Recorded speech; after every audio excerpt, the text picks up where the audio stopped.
Okay, squirrel listeners, here we go. Still in chapter 17. Hope I don't read myself and y'all to sleep too. Davy, said Marilla ominously, did you throw that conch down on purpose? And I may be...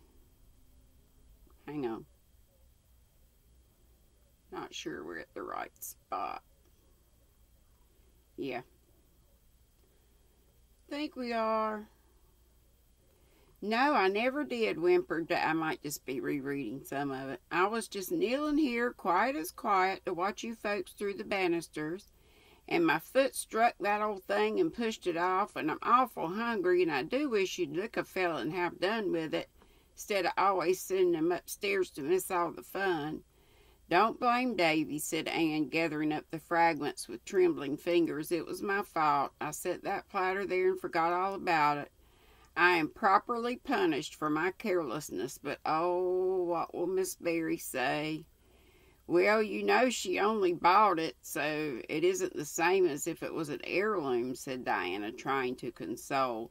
The guests went away soon after, feeling that it was the most tactful thing to do, and Anne and Diana washed the dishes, talking less than they ever had been known to do before.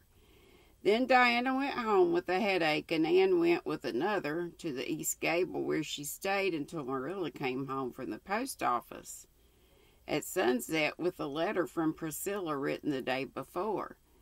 Mrs. Morgan had sprained her ankle so severely that she could not leave her room. Oh, no.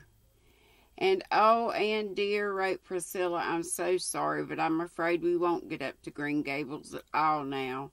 For by the time Auntie's ankle is well, she will have to go back to Toronto.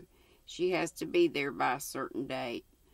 Well, sighed Anne, laying the letter down on the red sandstone step of the back porch where she was sitting, while the twilight rained down out of a dappled sky.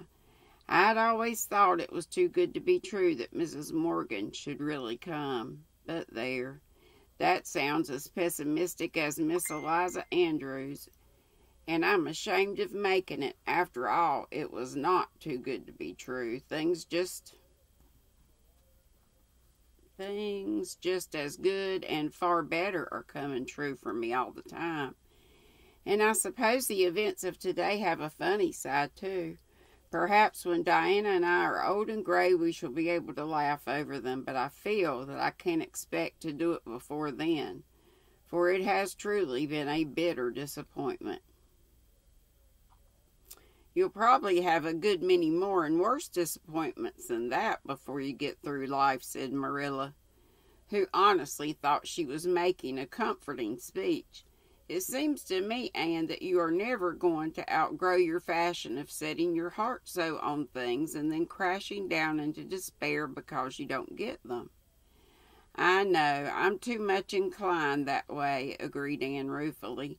When I think something nice is going to happen, I seem to fly right up on the wings of anticipation, and then the first thing I realize, I drop down to earth with a thud. But really, Marilla, the flying part is glorious as long as it lasts. It's like soaring through a sunset. I think it almost pays for the thud. Well, maybe it does, admitted Marilla. I'd rather walk calmly along and do without both flying and thud, but everybody has their own way of living. I used to think there was only one right way, but since I've had you and the twins to bring up, I don't feel so sure of it. What are you going to do about Miss Barry's platter? Pay her back the $20 she paid for it, I suppose. I'm so thankful it wasn't a cherished heirloom, because then no money could replace it. Maybe you could find her one like it somewhere and buy it for her. I'm afraid not. Platters as old as that are very scarce. Mrs. Lynde couldn't find one anywhere for the supper. I only wish I could. For, of course, Miss Barry would just as soon have one platter as another if both were equally old and genuine. Marilla, look at that big star over Mr. Harrison's maple grove with all that holy hush of silvery sky about it. It gives me a feeling that's like a prayer. After all, when one can see stars and skies like that, little disappointments and accidents can't matter so much, can they? "Where's Davy?" said Marilla with an indifferent glance at the star. "In bed. I've promised to take him and Dora to the shore for a picnic tomorrow. Of course, the original agreement was that he must be good, but he tried to be good, and I hadn't the heart to disappoint him." "You'll drown yourself or the twins rowing about the pond in that flat," grumbled Marilla. "I've lived here for 60 years and I've never been on that pond yet." "Well, it's never too late to mend," said Anne roguishly. "Suppose you come with us tomorrow. We'll shut Green Gables up and spend the whole day at the shore, daffing the world aside." "No, thank you," said Marilla with indignant emphasis. "I'd be a nice sight, wouldn't I, rowing down the pond in a flat. I think I hear Rachel pronouncing on it. There's Mr. Harrison driving away somewhere. Do you suppose there's any truth in the gossip that Mr. Harrison is going to see Isabella Andrews?" "No, I'm sure there isn't. He just called there one evening on business with Mr. Harmon Andrews, and Mrs. Lynde saw him, and she knew he was courting because he had a white collar on. I don't believe Mr. Harrison will ever marry. He seems to have a prejudice against marriage."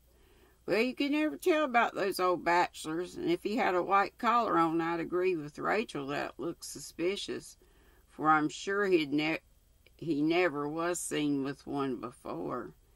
I think he only put it on because he wanted to conclude a business deal with Harmon Andrews," said Anne.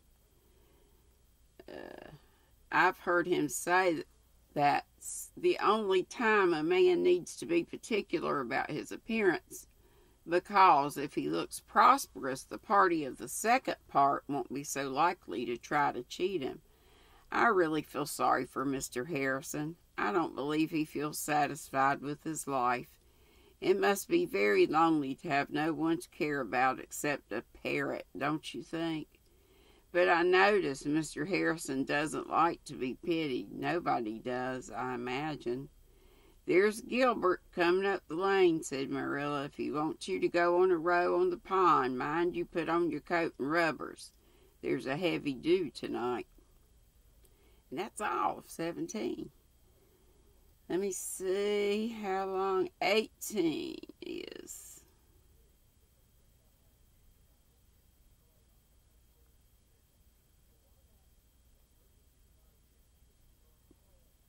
Looks pretty long. Oh, yeah, I think I'll have to wait on that till either later today. And I say that, and then that never happens. I forget. Y'all know me. I'm just plain forgetful. Well, thanks for listening. And I hope you all have a happy Saturday. And I hope you can make live at 3 today. Tea at 3. Saturdays and Sundays, it's 2 hours earlier. Set an alarm. You know my notifications rarely, if ever, work for folks. No idea what's going on there.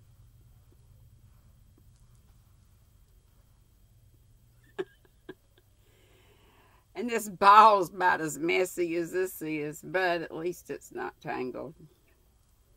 Well, I'm not going to sit here and do this long, but just a little tiny bit, because I got other stuff, other fish to fry. Love y'all. Be sweet. Don't be ugly. And like I said, hope to see you at 3 bells today. Bye-bye. Love ya.